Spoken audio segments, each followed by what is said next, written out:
এই তো এখন আমি এটি উঠিয়ে নিচ্ছি। আমার প্রিয় ভাই আপুদের কাছে একটা রিকোয়েস্ট, প্লিজ আমার ভিডিওটি না টেনে ফুল ওয়াচ করে দিবেন। এই নাস্তাটি কিন্তু বানানো অনেক সহজ, আবার কিন্তু খেতে মাশাআল্লাহ অনেকটাই দুর্দান্ত। হাই গাইস, আসসালামু আলাইকুম ওয়া রাহমাতুল্লাহি ওয়া বারাকাতুহু। Welcome to my cooking channel Mariam's blog. আজকে একটা নতুন একটা রেসিপি নিয়ে আসছি। আজকে হচ্ছে আমি আলু দিয়ে একটা নাস্তা রেসিপি তৈরি করব। এটি হচ্ছে রমজান মাসে স্পেশাল একটা নাস্তা রেসিপি। আমি এই নাস্তাটা কিভাবে তৈরি করি চলেন দেখা যাক।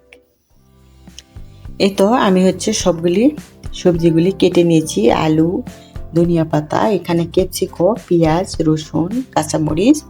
এখন আমি এটি একটা হচ্ছে পুল তৈরি করে নিব। আমি যে নাস্তাটি তৈরি করব সেই পুলটি এখন আমি তৈরি করে নিব। এটা একটা ফ্রাই প্যান বসিয়ে দিয়েছি, এখন পেঁয়াজগুলি দিয়ে দিব। সবগুলো একবারে দিয়ে দিচ্ছি, ক্যাপসিকাম, পেঁয়াজ, কাঁচামরিচ দিয়ে দিলাম তেল। এখন আমি সবগুলি উপকরণ ভালো করে একটু ভেজে নিব। রমজান মাসে কিন্তু অনেক ধরনের অনেক সুন্দর সুন্দর অনেক সিস্টেমের কিন্তু আমরা নাস্তা তৈরি করি, কিন্তু এই নাস্তাটিও কিন্তু ঝটপট তৈরি করে নাস্তা করে নিতে পারেন ইফতারির সময়। দেখেন পেঁয়াজগুলি হচ্ছে সবগুলি দেখেন অনেক সুন্দর একটা কালার আসছে, ভেজে নেওয়া হয়ে গেছে। এই পর্যায়ে আমি দিয়ে দিব আলু। আলুগুলি ভালো করে আমি মিশিয়ে নিব। আলুগুলি কিন্তু আমি গ্রেট করে নিয়েছি। আমি এই পেঁয়াজের সঙ্গে ভালো করে মিশিয়ে নিচ্ছি। এখন আমি দিয়ে দিব একটু জিরার পাউডার, ধনিয়া পাউডার, একটু হলুদের পাউডার, একটু স্বাদ মতো লবণ। আমার আপুরা তো অনেক সুন্দর সুন্দর নাস্তার আইটেম তৈরি করে, অনেক সুন্দর সুন্দর মাশাআল্লাহ। আমি কিন্তু যেটি নিয়মিত হচ্ছে নাস্তাটি তৈরি করি সেটি আপনাদের সঙ্গে হচ্ছে ভিডিও করে দেখাই। যদি আমার কথায় কোনো হচ্ছে কাজে কোনো জায়গায় যদি ভুল হয়ে থাকে সবাই ক্ষমা সুন্দর দৃষ্টিতে দেখবেন।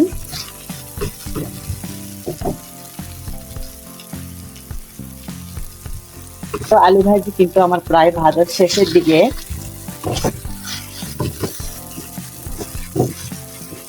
অনেক সুন্দর হয়েছে কিন্তু ভাজিটা, যেহেতু আমি গ্রেট করে দিয়েছি আলু এই জন্য কিন্তু দলা দলা হয়েছে। আর আমি হচ্ছে গ্রেট করার পরে কিন্তু ধুই নাই, যে আলুর মধ্যে যে পটাশিয়াম থাকে ওটি কিন্তু অনেকটাই আঠালো, এই জন্য কিন্তু এটি দলা দলা হয়েছে, বুঝছেন। এই পর্যায়ে আমি এখন দিয়ে দিব হচ্ছে ধনিয়া পাতা। ধনিয়া পাতা একটু আমি বেশি করেই দিলাম। তারপরে ভালো করে আমি এই আলুর সঙ্গে ধনিয়া পাতাটি মিশিয়ে নেব। অনেকে কিন্তু ধনিয়া পাতা মানে পছন্দ করেন না, খেতে পারেন না, তারা এটি স্কিপ করতে পারেন। আমার যেহেতু ভালো লাগে ওই জন্য আমি বেশি পরিমাণে দিয়ে দিলাম।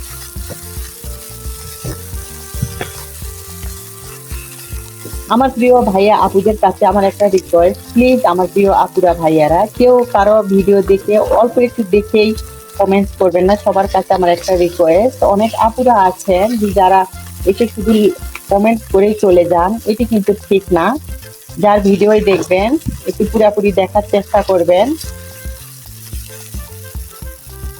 আর হচ্ছে অনেক আপুরা আমার কিন্তু অনেক কাছের আপুরাও কিন্তু হচ্ছে লাইক করে না। প্লিজ সবাই একটা করে লাইক দিবেন, যার ভিডিও দেখেন না কেন একটা করে লাইক দিয়ে দিবেন, কারণ এত কষ্ট করে সবাই ভিডিও তৈরি করে, একটা লাইক কিন্তু সবাই একটু প্রত্যাশা করে সবার কাছ থেকে।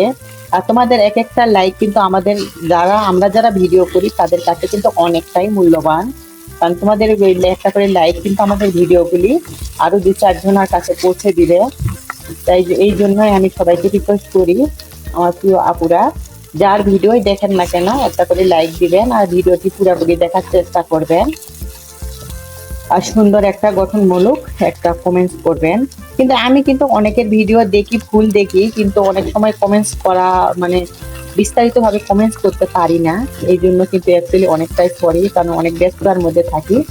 ভিডিও দেখে একটা এমনি সুন্দর একটা মানে কমেন্টস করে আসি। কেউ কিছু মনে করবেন না, যে ভাববেন না যে মারিম আপু হয়তো আমার ভিডিওটি পুরো দেখে নেন। দেখলে হয়তো পুরোপুরি হচ্ছে কমেন্ট করতো সব বিষয়ে। এটা কিন্তু অনেক সময় হয় না।